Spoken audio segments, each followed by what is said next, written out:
Bonjour, je m'appelle Thomas Atia, formateur et développeur. Aujourd'hui, nous allons voir avec C# comment faire une connexion à la base de données MySQL.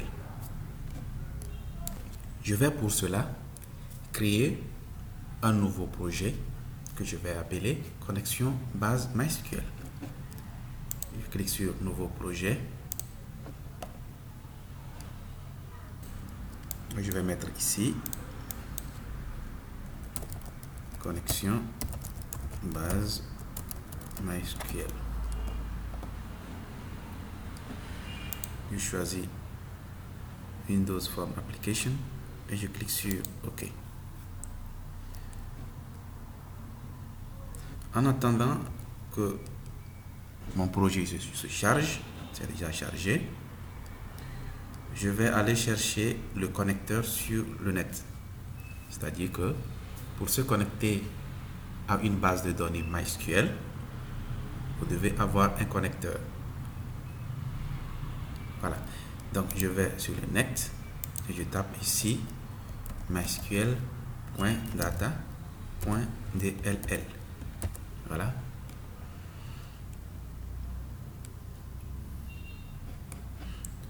Voilà, je prends ici par exemple ceci.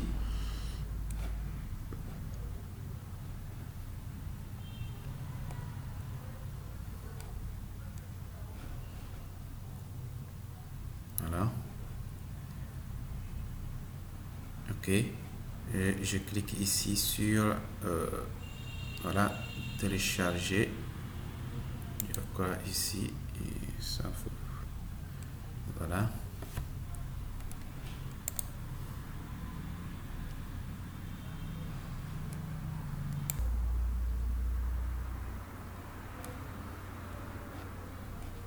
Voilà, je clique ici sur enregistrer. Voilà.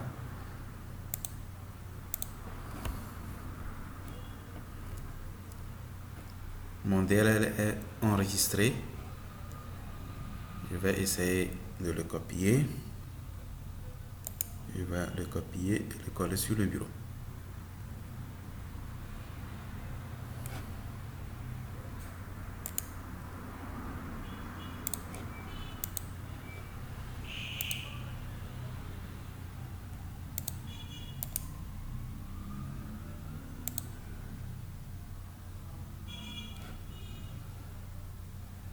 Ok, voici mon DLL qui va me permettre de se connecter à la base de données MySQL.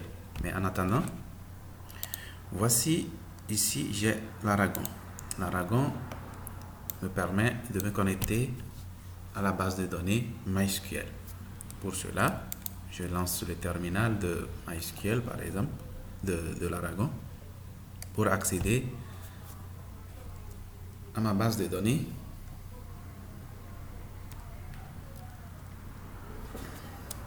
Je fais ici MySQL root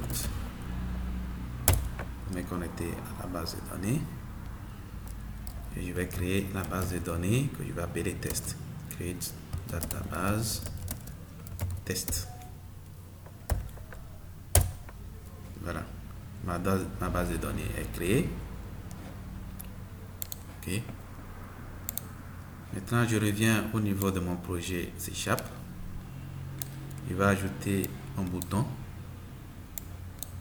Et ce bouton, je vais le nommer connexion. Et ça nous permettra de vérifier si la connexion est établie ou échouée. Voilà. Ici, pour mon projet, je dois ajouter une référence.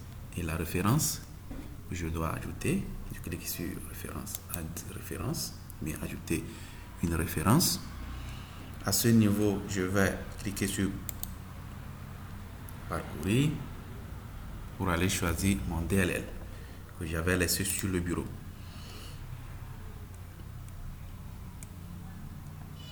Voilà mon DLL. Je clique sur add, n'est-ce pas? Puis je clique sur OK. Voilà. Donc à ce niveau, je vais double-cliquer ici pour ajouter l'événement clic. Et ici, je vais ajouter ici. Je vais ajouter ici un commentaire. Je vais ajouter la référence.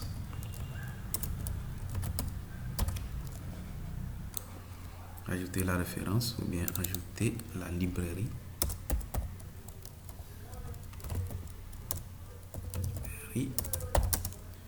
MySQL.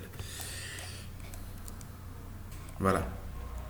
Donc, à ce niveau, si je tape par exemple MySQL, vous allez voir que rien ne s'affiche. Donc, je viens à ce niveau pour ajouter ma référence using mysql.data.mysql client. Voilà. Donc, maintenant, si je tape MySQL, vous allez voir que j'ai plusieurs propositions. Je mets ici MySQL connection. C'est ça. Je vais l'appeler connexion est égal new MySQL connection. Et je vais mettre ici à ce niveau la chaîne de connexion. La chaîne de connexion MySQL, c'est quoi? Je vais retourner sur le net et je vais taper ici par exemple MySQL connection string. Je valide. Voilà. Pardon. Je prends le premier lien.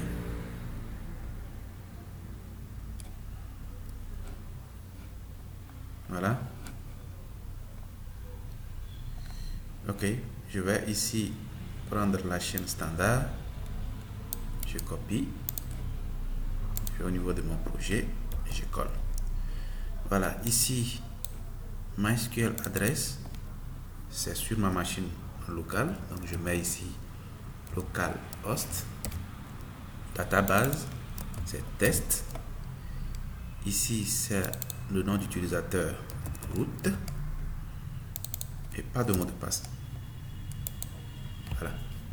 Donc, on pouvait remplacer localhost test root par des variables pour pouvoir faire la connexion à la base de données MySQL.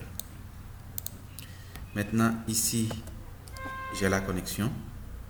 Je vais essayer de me connecter en faisant quoi? Je vais ici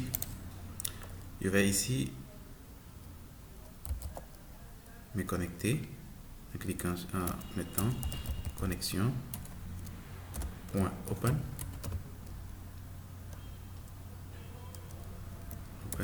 ou bien je mets ça dans un try catch.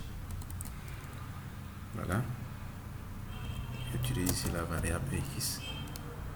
Je mets ici connexion .open. Voilà. Lorsque la connexion est bien ouverte, je mets un message d'alerte pour dire la connexion OK. Et il est conseillé de fermer la connexion après une connexion. Après avoir connecté, il faut la refermer. Donc je mets ici connexion.close. Voilà, ici à ce niveau, qu'est-ce que je suis en train de dire? On essaie de faire la connexion à la base de données. Si la connexion réussit, il affiche connexion OK et il ferme la connexion. Try catch veut dire que si la connexion n'a pas réussi, automatiquement il va capturer l'erreur qui s'est passée et nous allons afficher l'erreur là ici en mettant ici messagebox.show la variable x.message. Donc ça veut dire que quoi? Lorsque la connexion a échoué à ce niveau, automatiquement il va nous capturer le message d'échec ici que nous allons afficher ici pour voir qu'est-ce qui s'est passé réellement. Voilà. Donc ici, avant d'afficher le message, nous allons quand même fermer la connexion. Donc je remets ceci ici. Voilà, ce qui veut dire que dans tous les cas, la connexion sera fermée. Ok, je clique ici sur Start, c'est-à-dire démarrer pour démarrer mon application. Voilà. Ma machine est un peu lente. Bien, ici, si je clique ici sur connexion, automatiquement on me dit connexion OK. Ça veut dire que ma connexion a réussi. Voilà. Maintenant, supposons que j'ai, au lieu de test, j'ai mis autre chose ici à ce niveau. Voilà, j'ai ajouté ici un S. Vu que cette base de données n'existe pas, nous aurons un message d'erreur qui va nous afficher, qui sera affiché à ce niveau. Voilà. Je clique sur connexion. Voilà. Et vous allez voir que il y a un message d'erreur qui est affiché. Et le message d'erreur dit no database test. Donc la base de données test avec 2 S n'est pas reconnue. Voilà comment se connecter à la base de données avec C# MySQL. Dans une autre vidéo, nous allons voir comment ajouter des informations dans une base de données, dans une table, comment récupérer les données. D'ici là, portez-vous bien. Ciao.